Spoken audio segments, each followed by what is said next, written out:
It is damn good to be back to doing this.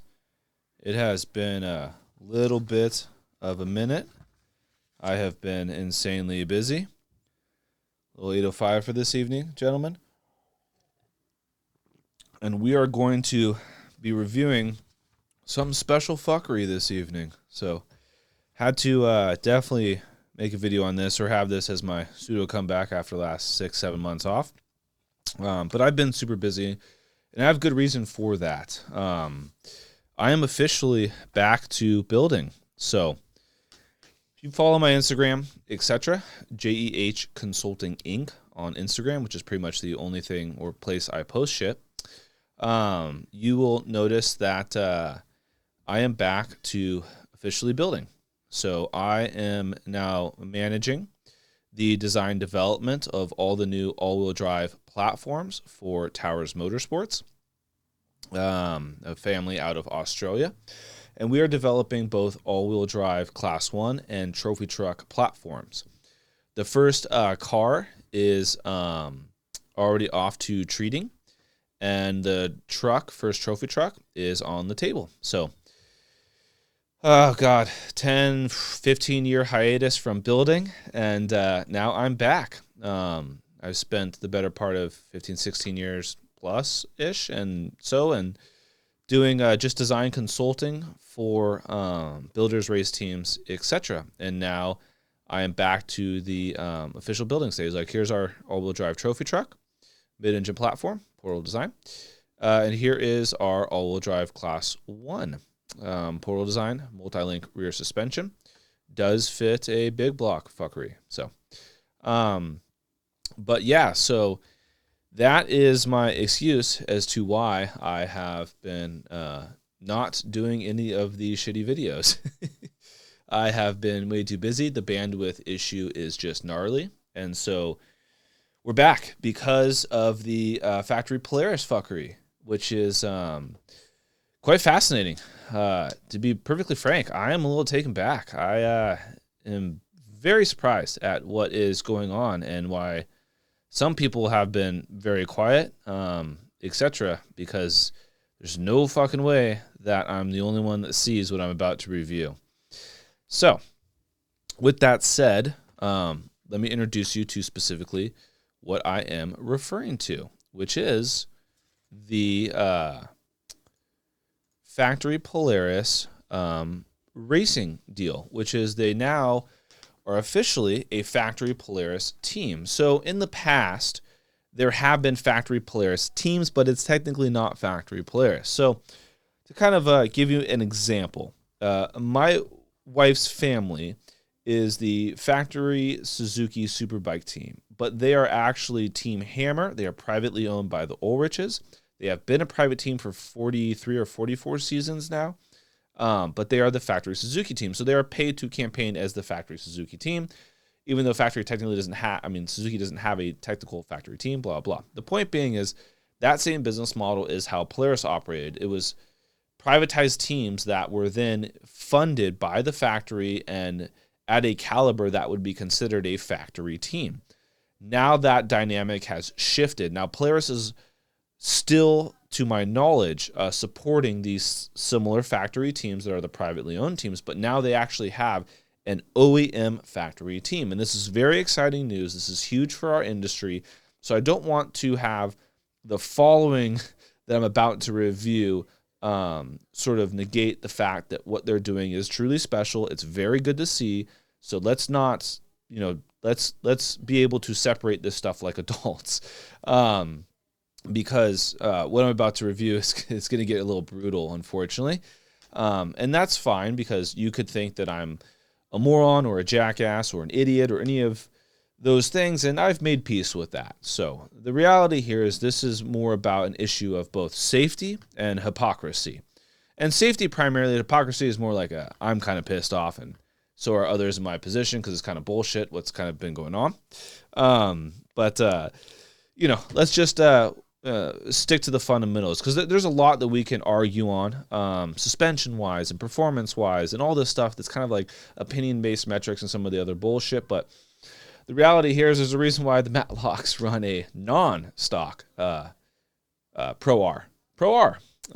And there's a reason why their chassis, suspension, everything has the furthest fucking thing from stock. And they are a very successful Polaris team, so to speak. And the factory guys, on the other hand, believe that all of that is kind of crap, from my understanding. And so they are doing their own thing, and they're kind of doing it by, like, shit talking, a lot of the guys in the industry per se. But the point being here is I'm going to be focusing on safety, not some of the opinionated crap with the suspension, some of the obvious, problems with their geometry. But we're going to focus here on the safety for the driver occupants and the chassis design and layout. That is what really concerns me, and where I'm going to be spending the brunt of my time in this specific YouTube video, which, again, it's also very important to note that I am just another dipshit on YouTube. So I'm basically, I guess, could easily be referred to as like an armchair quarterback or that. But if you know me and know what it is that I do or what I'm doing, then I'm at least to some degree intimately involved in this. For fuck's sake, the cars that they will be competing against, I have designed a lot of those. Although it's been a little while since, it's been like a season since I've done any UTVs designs, chassis designs. I've been focusing mostly the last few seasons on Unlimited Class and 6100 projects and those avenues per se, as opposed to the high-end UTV stuff. But the point being is there's no reason for me to disclose who it is I designed for UTV wires. I don't really give a shit. It's irrelevant. The point here is we're going to be focusing on the safety aspects that I feel have serious issues. And I do not want people, younger builders, younger design guys, to take what they are doing, the factory Polaris guys, and then use that as a standard moving forward, or implement / copy / monkey see, monkey do mentality with what they have designed because it's unsafe. It's that simple. That's my opinion. You can chew me the fuck out. You can call me a moron. You can think I'm an idiot. Whatever you want to do, I am fine with that. I've made peace with that. But these fucking cars are unsafe. They're going to put kids in them. The probability of severe injury or death, unfortunately, in these specific chassis is very fucking high. I said it, and here's why. But actually, before we go into the why, let's go dive into more of this so that you can understand what it is. So this is the factory car. This is at the San Felipe 250. This is from Contingency today. So they will be racing these chassis, just so we're clear. They are racing these chassis tomorrow at SF.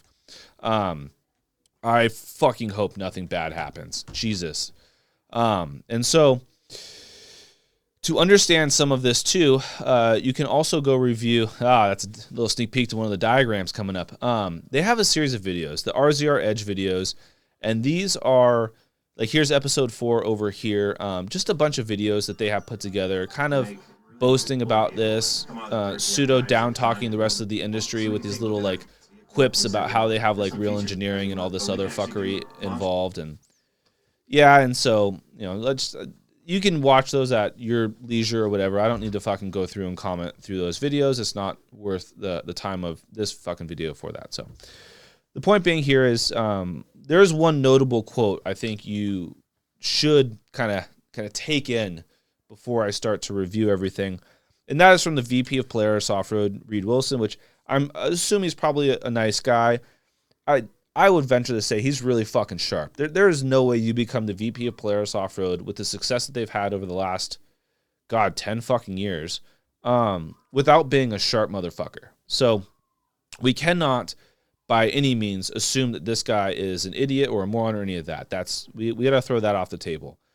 He definitely has really honed his skill sets to have a position such as this in the off-road industry. He definitely is no slouch. And so I really don't want you to take this as the wrong way, that I am trying to say that this guy is a moron by any degree or any of that. Okay? So just get that out of the way. So here's a direct quote from, I believe it's video number 1 or 2 or something in that little series. We wanted to up the performance of side-by-side racing. We wanted to up the standards by putting the might of Polaris behind the development of this vehicle. Now, the reason I highlight this specific quote from the VP of Polaris is that he clearly states, we wanted to up the standards. So we're going to see real quick here what those fucking standards are. But this is one of those like kind of shots across the bow to obviously everyone else, myself included, that is designed, developed, built race cars, including Polaris's, that are competing in this.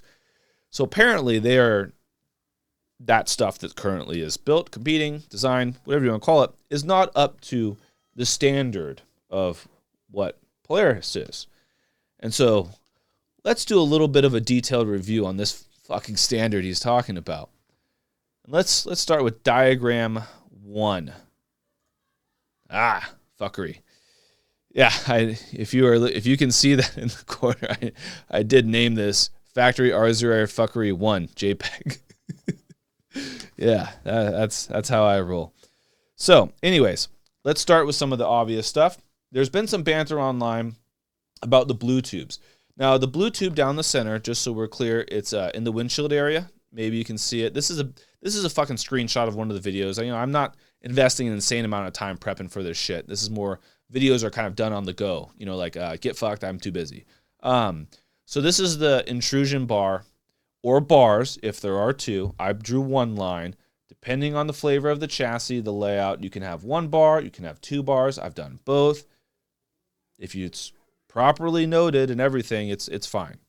So the point being is they don't have any intrusion bars in their cars. Now, the best part about this is this was raised by a bunch of other guys, peers of myself, builders, etc., clients of mine, friends of mine have all expressed that this is like fucked. Like you have to have at a minimum an intrusion bar if you're going to be racing, especially in the Score series.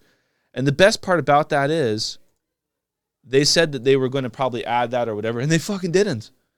They didn't. Like, here's the car at contingency. This is going to go race. Clearly, there's no intrusion bar. And I don't remember if it's a specific or whatever, but I'm almost positive like that is a requirement from Score. Almost positive. We'll get to that in a minute. And the point being is it doesn't have an intrusion bar. There's 2 reasons why you need an intrusion bar. The obvious one is to keep shit from coming in the fucking windshield. Whether it's debris, a cactus, a cow, another vehicle, whatever you want to call it, a tire, something. It's to help keep shit from entering the compartment where you are strapped in and have nowhere to go. So if it's coming through there, you're getting hit. Nothing you can do, But the second very important thing is the intrusion bar acts as another subassembly of the chassis, arguably one of the most important subassemblies of these chassis, and that's considered the spine of the chassis. Now that spine transfers load throughout the chassis, not just from the sides like the A-pillars, etc., but down the center spine. And you have a spine that typically will come through the dash area in your center console and link back up with what would be the intrusion bar and the roof coming rearward. And that's what I drew up top here too. I added another blue line so you can kind of see what I was thinking with this needs to have some support for the intrusion bar and then bring that, because you can't have a dead tube, and we'll get to that in a second, coming rearward in the chassis. And also forward, you kind of want that intrusion bar to have some sort of tie-in into the top of the engine compartment, preferably the shock mounts and some of this stuff. And there's cool ways you can tie all that in. If you look at a ton of guys that design this stuff, don't look at my shit. You don't have to look at any of my stuff. It's irrelevant. Just look at any other professionally designed, built vehicle in the industry, and you'll see exactly what I mean. You are transferring load through the chassis appropriately. The intrusion bar is just one of the sub-assemblies in the chassis that helps with that. Big time. And arguably one of the most important. Hence, and I hate to fucking say it, but this is why Gordon made the new speed cars. They specifically have an intrusion bar setup appropriately done. And he did the same fucking thing on the Wildcat XX. So, they don't have that. They clearly aren't racing with that. There was rumors that they said they were going to redo that, etc., for racing and Score because some of the drivers complained. Obviously, a ton of people in our industry complained, and they fucking didn't. Arrogance at its finest. And so there's one. That's just the blue line. So we're starting here on something that's simple, and we'll get a little bit more detailed as we move forward. Now, the other thing is look at this purple circle here, this purple circle. Now, the reason I circled this is because they kind of have a dead tube situation here in your mid-rail area of the chassis, which I really, just kind of irks me. You want this tube right here, this X, so to speak, to land with the tube that comes rearward and meet up with the harness bar or that crossbar. And ideally, what you really want is a mid-rail in this car. And a mid-rail would ideally be coming from, you know, where that harness bar is, to where the A-pillar is, and come straight across. So it'd be higher than this X. And for a few reasons, not just for the structural integrity of the chassis, because that mid-rail does a phenomenal amount of load transfer coming from that A-pillar junction to your harness bar junction and carrying, you know, forces forward and aft appropriately in the event of, you know, rollover, and of the event of just beating on the car really bad and shock loads coming through the chassis. But more importantly, a mid-rail bar in this fashion, and especially desert racing, is like one of, if not the best protection for occupants inside protection, because that mid-rail is going to be, you know, like nipple height, so to speak, or chest height. And that is a great area to be in for collision contact with both the ground, the environment, rocks, and unfortunately sometimes other vehicles, which is arguably the scariest thing, because even the best top racers, top guys, top engineered vehicles, at some point in time, you will find yourself stranded on the race course. It just fucking happens. Hopefully you're not going to get hit by another vehicle, but the reality is it's fucking chaos in the desert, especially in Mexico, and you can get hit by someone. It is totally going to happen, and it does happen every single race. There are collisions. Hell, just pre-running today, I believe Fish reported 3 head-on collisions, or 3 collisions alone that were just reported from pre-running between vehicle and vehicle. So imagine during a race, just as much chaos, etc. So right there, that is some fundamental stuff with dead tubing the fucking X into the door. And here's the best part. These are fucking FIA spec and ScoreTech approved. Oh, it only gets better from there. So this red circle over here, again, this is just one of those what the fuck moments. Because, like, clearly these guys at any point in time, they could have consulted with guys that actually design or build these cars. Like, there's a fucking dozen of these other dudes besides myself probably 24 other guys that know exactly what I'm referring to and could have at a minimum just been like, hey, you may want to change this and do things like that. So this red circle in this corner here, which is basically the top of the A-pillar, it's the best way to, forward A-pillar bend. In essence, your forehead, of the A-pillar section. And the problem here is, although they do have an A-pillar support, so you do got to give them some credit for that. That's really nice. The A-pillar support lands prior to this bend, and then the cross tube up here, again, is up above post-bend towards the flat, and it comes across. Now, this is a serious fuck-up and a mega no-no. I mean, you are asking for this to collapse, and here's why. When you bend a tube in this fashion, or any tube in a roll cage like this, there are 2 things you have to remember. The bend is the weakest part because of these 2 things. It creates inconsistent wall thicknesses through the bend. I don't give a shit how good your bender is, whatever it is. You are shrinking and stretching the material in that section. You are work hardening it, etc. And you are creating inconsistent wall thicknesses through the bend. So you have to assume that is going to be the weakest part, for obvious reasons, of that tube and assembly. Second is, start and stop of those bends create stress risers on the inside of those tubes. These are things that can lead to premature cracking and failure. And so what they have done is they have taken critical elements, which is obviously the cross tube above your forehead and your A-pillar support tube, and they have landed them inversely on the outside of the bend with no transitioning gusset.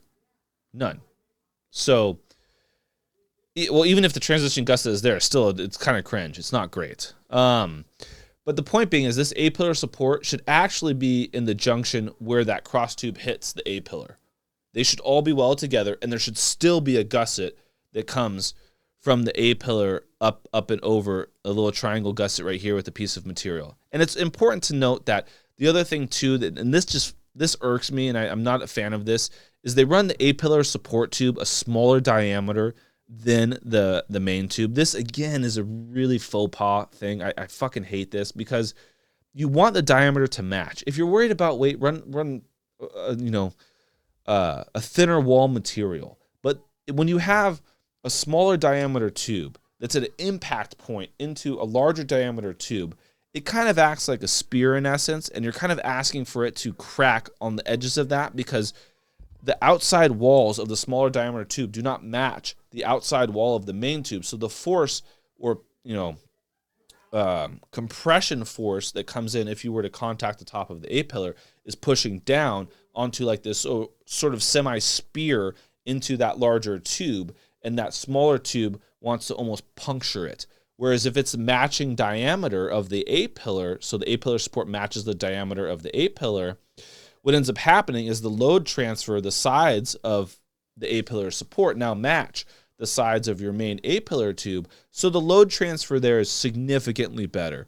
So if it was me, I do design my cars, especially these days, etc., to where those are going to match in diameter, and I will just do like an 065 for the A-pillar support wall. The main is going to be an 095 in a UTV type setting, and maybe a 120 wall for like a class 1 trophy truck, etc. But the point being is now I'm kind of going into the weeds of being a little bit too much of a stickler, but I think that it should be the matching diameter for that specific reason. When you do the smaller diameter stuff for certain areas of non-cab related, just so we're clear, non-cab or compartment related substructure, running smaller diameter stuff is fine too. But again, it's preferred to run it tangent of a tube as well, or just don't do that. Just run the same diameter for your A-pillar support to match the A-pillar. You prevent what I'm referring to with this weird fuckery of the forces wanting to almost pinch / penetrate the tube. And so long story short, that red circle, that's a fail. That's fucking wrong. That scares me.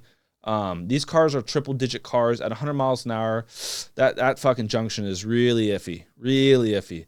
And so and we're still got more to review.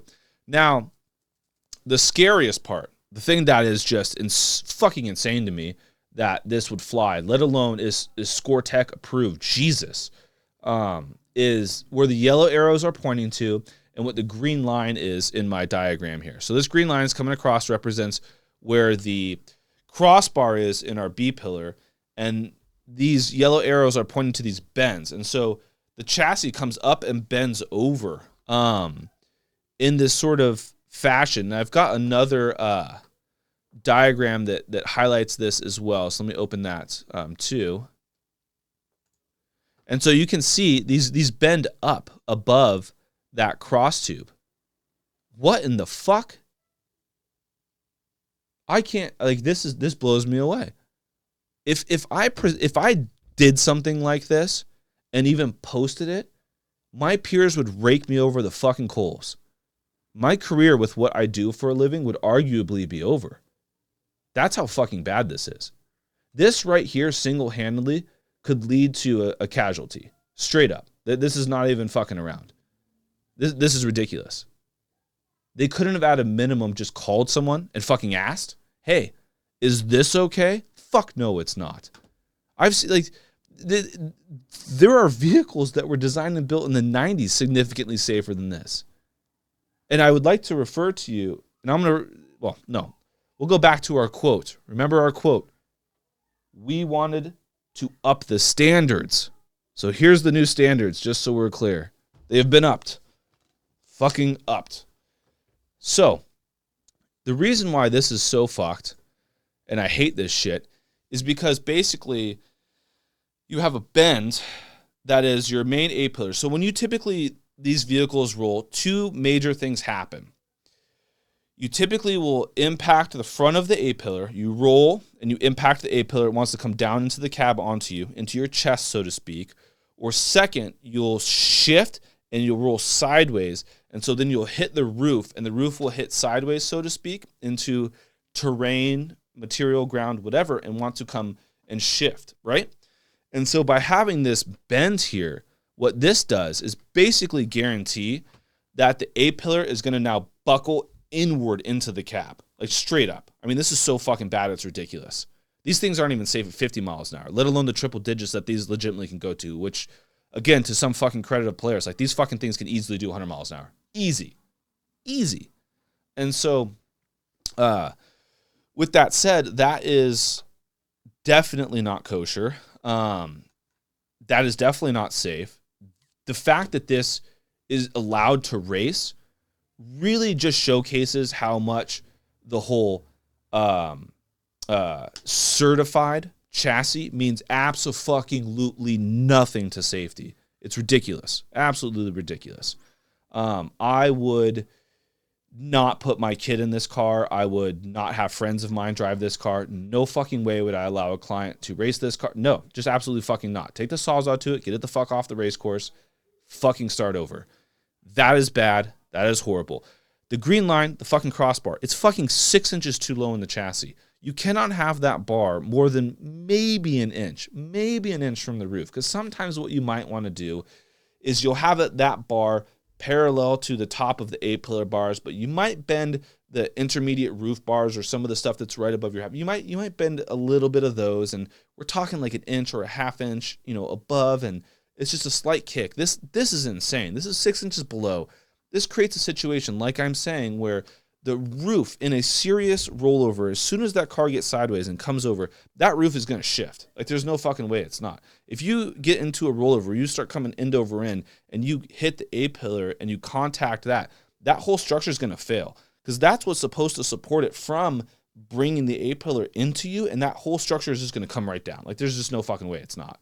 I mean, you've pre-bent it so much. I mean, you pre-bent it for Christ's sakes, let alone the fact that you've done it so much that, like, you're guaranteeing that fail. So the yellow arrows are by far the biggest culprit in the fuckery, and just so insanely unsafe. And someone should have flagged this. Someone should say something. And then on top of that, they have the crossbars have these mega bends in it. Mega bends in these crossbars. And again, it's just, holy crap, guys. Like, this is so egregiously bad that I had to make this video. You have to point this out. You should not do. This is a perfect example of what not to fucking do. Don't ever fucking do this. Don't ever show up to a race like this. None of that. This is ridiculous. And they should be ashamed of themselves, frankly. Because, like I said, they're going to hurt someone, or there will be a casualty. And it's going to be shitty. The fucking I told you so game in racing never goes well. Never. And safety, you should never fucking chimp on. And these guys cheap the fuck out big time, unfortunately. So let's go on to more fuckery. Yeah, so let's move on to the second diagram here. Boom. Okay, so I already mentioned, the yellow arrows, and you saw that a second ago, etc. But I think we can zoom in on this fucker. Yeah, fuckery. Okay, back to this blue line. So this again, why didn't anyone say anything? Like, why didn't they just fucking talk to someone? I don't get it. So again, load transfer. The goal here, the number one goal here, is to prevent the A-pillar or the roof from coming in on the occupants. Number one goal. You do not want that to happen. Let the front of the chassis fucking grenade itself, the rear of the chassis come off. That's fine. The passengers, the occupants need to be okay in the event of a serious rollover. Everything has to support that appropriately. This chassis does not. To prevent the A-pillar, a force coming in, forward, pushing that A-pillar rearward, and let's assume that bend actually fucking holds where the yellow arrow is. Let's fucking assume that. Now it's pushing. It wants to push the top structure above the mid-rail rearward into the chassis and just buckle that fucker. You need to transfer that load into the rest of the chassis. So then what happens is it doesn't actually push or buckle the top. It basically just moves the whole chassis. Because what you want to prevent is the bottom half, the mid-rail below, from moving independently from the roof. That's where you have injury and death. Now, if they all move at the same, you're just going to move with it in your seat and your harness. You understand where I'm going with that? When they start moving independently, you're fucked. When you get hit in the A-pillar and the whole thing moves at once, you're fine. You get hit in the A-pillar and the top shifts, it's a bad fucking day. It's a real bad fucking day.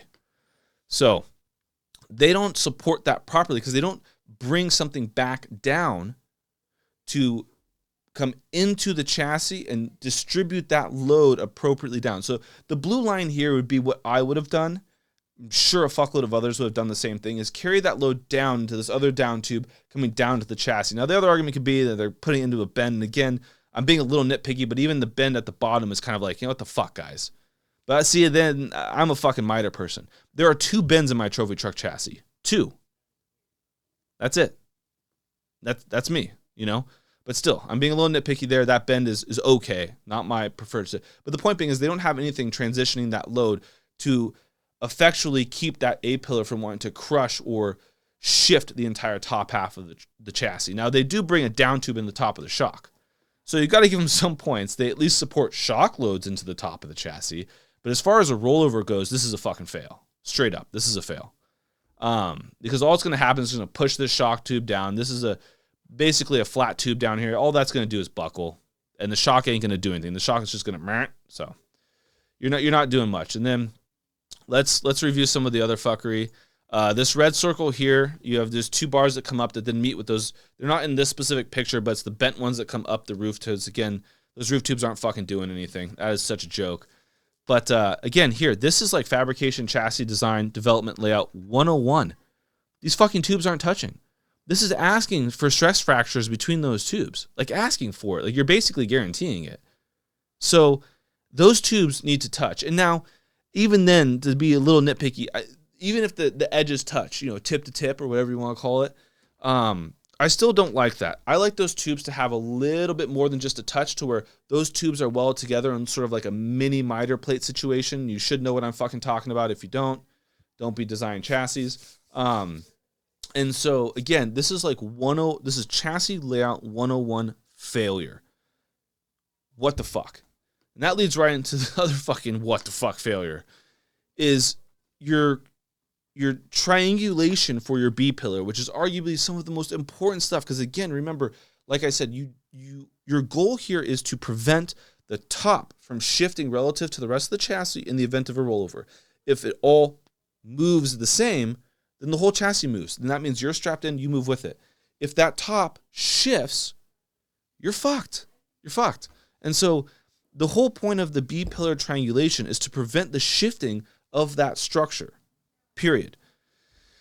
Now, this is like literal chassis layout 101 failure. They fucking land this in a dead tube situation in one of the most critical items in regard to safety. So right now, all of the side load forces that chassis is going to see in a rollover is going to be shot straight into this little straight section of material between the triangulated tube and the A-pillar. And what that's going to do, it's going to crack the fuck out of it. It's going to crack it. It's going to probably not bend it. It's probably going to crack and fail first, which is significantly scarier because of the has-zone situation in that.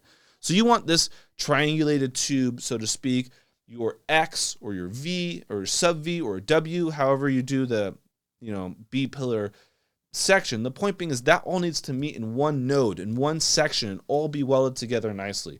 They didn't fucking do that. Again, it's like they didn't even look at any of the fucking race cars that they're competing against, for Christ's sakes.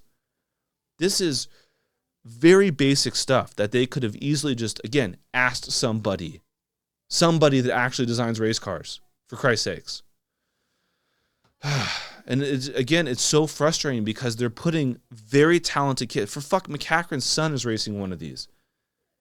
So is Austin Weiland. Again, those 2 guys, and I believe Brock Hedger. I don't remember. I think so. But anyways, you guys can look that up. But I'm pretty sure Weiland is. Again, that kid is fucking phenomenal. I don't know if you followed any of the racing he's done in NA class. That kid can actually drive. Now, obviously, McCachran's son has fucking been killing. If you followed his stuff for the last few seasons, it's amazing. So my point being is they're putting real drivers in this, and I really fucking hope nothing happens. Because these are real talented guys that are just coming up the ranks. Kids, so to speak. I mean, they're adults, but they're kids, relatively speaking. And they're going to drive the piss out of these. And they fucking should, because they are talented guys. But Even the most talented guys, from McMillan, Menzies, you name it, on down, they fucking roll their shit. They roll their shit at speed. It fucking happens. Happens to everyone. I've rolled trucks at speed, but I'm a fucking horrible driver, so it's not really fair to compare that. But yeah, so this is my concern with that. It's really fucking scary. This whole top section is a complete failure. I would be absolutely embarrassed. I would expect my peers to just rake me over the fucking coals if I were to present something like this. And I would honestly hope that SCORE would have told them to fuck off and that this would not be acceptable. The fact that that's not the case, again, that just concerns me. It really does. Because we should be, like the VP said, we should be upping the standards. So we should be doing. So anyway, so that's just some of the fuckery. Oh yeah, and here's the other one I'm really not a fan of. Again, so they have your floor section and your mid section of the chassis. And in the UTVs, I get the argument that there is some fuckery with that. They're stupid, whatever. But the point being is, in this, again, they have a perfect opportunity to create the proper junction, load transfer, etc.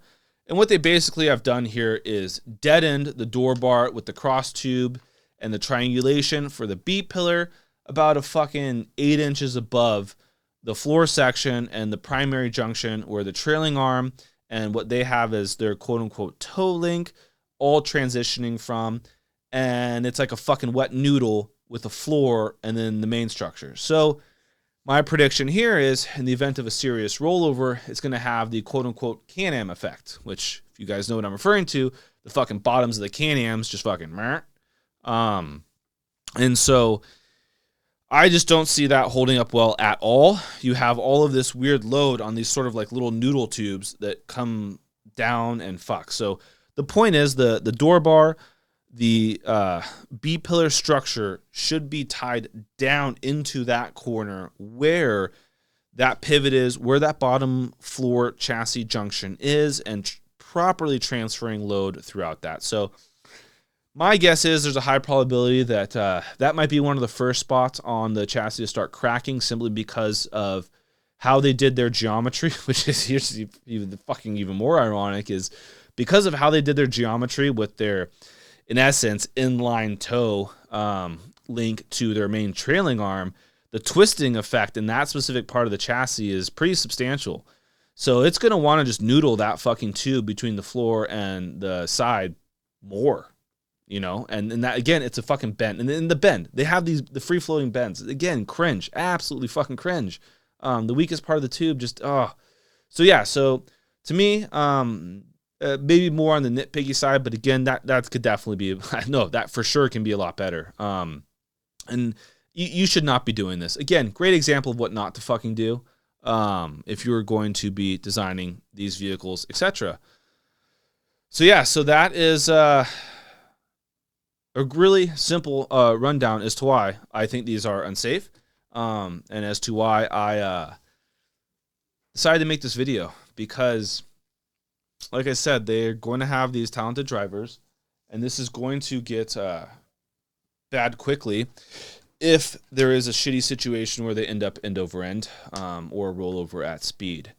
More importantly, I do not want others mimicking this. I do not want others thinking that any of this is even remotely fucking acceptable for any real caliber of race vehicle, for that matter, whether it's home built or a professional build and shop.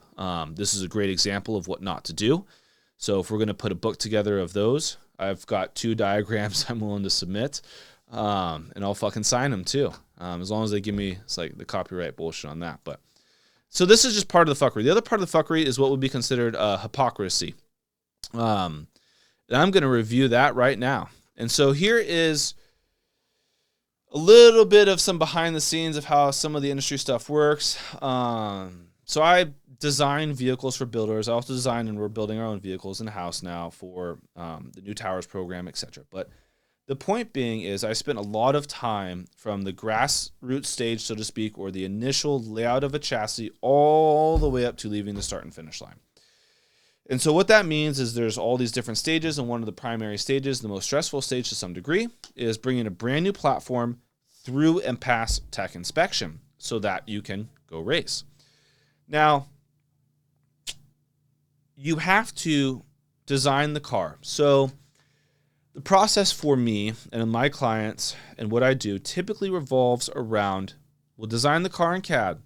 We'll contact either BATD, SCORE, etc., show them the CAD model, and then kind of be like, hey, anything right off the bat you want me to adjust, you know?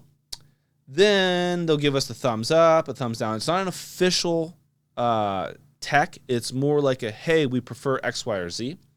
Then we move forward, send everything to laser, build the chassis. Once the chassis is built, then you have the tech guys come back down, and with the physical chassis in the shop, they will then come and tag it or tell you you're a fucking moron and you have to redo shit. Right? It's that simple. So you go from design, semi-pre-approval / make sure you're not a dipshit, send everything to laser, build the chassis.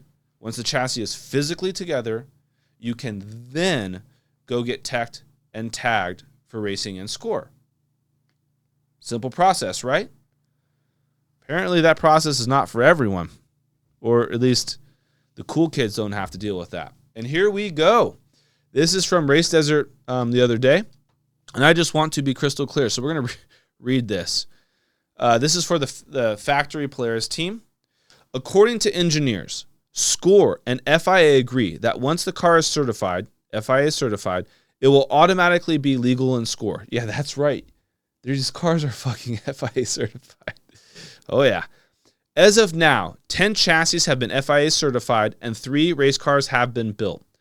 So the way this reads to me, and I could be fucking wrong, or I'm a dipshit, again, I've made peace with that SCORE is saying as long as they're FIA certs, we're good to go, so they get sort of like a bypass in that. So they don't really have to abide by, in essence, what us poor folk have to abide by. And more importantly, and what's really fucking concerning and really fucking bullshit, is they have 10 fucking pre-cert cars. They have built 3. So that means they're getting SCORE tags without actually having to fucking do anything, like build the car. This is insane. This is so hypocritical. And here's why. Let me bring you to example of this. Now, I don't want to disclose exactly who this is because I do not want to throw this individual under the bus. He's a really fucking nice individual. So it's not his fault. To be crystal clear, that's why I blacked out his name. But here's me asking about a situation similar. The situation I'm asking about is I currently have 3 identical all-wheel drive Class 1 cars at the race shop. One of them that just went off to treating is SCORE tagged. They went and tagged the chassis when it's physically done, right? So I simply ask, now this Polaris thing is coming up to play, and it's pretty obvious, like I was just saying, that Polaris is getting fucking pre-tags for cars that aren't even built yet, let alone why the fuck they're even tagged. I mean, like I was saying, I already went through all my gripes with the fucking chassis design. But the point being here is, I said, hey, I've got 3 identical cars here. You've tagged one of them. Is there any way I can just pay you to tag the others? You don't have to come here and deal with it. Just I'll send you the money. You send me the tags. Everyone's fucking happy, right? And denied. That's right. I apparently don't have the status. Or maybe I'm just not setting the proper standards, so to speak, to allow for that to happen. But yeah, there you go. So can't not do that. It's a liability thing. So just so we're clear, it's a liability if I get to have other vehicles tagged that are identical to one that already has been tagged, literally identical, had all 3 chassis built at the same time, all 3 were laser cut at the same time, all 3 are the same exact CAD file, same exact fab guys, same tubes, everything, same fixturing. I, not allowed to. Polaris is allowed to. See the hypocrisy here? See how fucked this is? This is the bullshit I get to deal with on a regular basis. You get treated like garbage being the little guy or something, or who the fuck knows. But yeah, so that's pretty much bullshit. And, it is what it is. Now, another thing too that came up, and this is more about the recent part with the San Felipe 250, is and Craig Hall sent me this. Throwing Craig under the bus. It appears that they disqualified Reese Millen from racing in the same class as these new factory Polarises. Reese Millen has a chassis designed by Igor Triton, and it's pretty fucking cool. You get a chance. Trophy Bro, I believe, just did like a walk-around video talking about it with Reese, and it's pretty rad.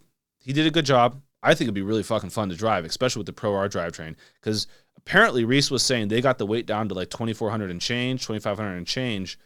So pretty good job, Igor. I'm digging that for sure.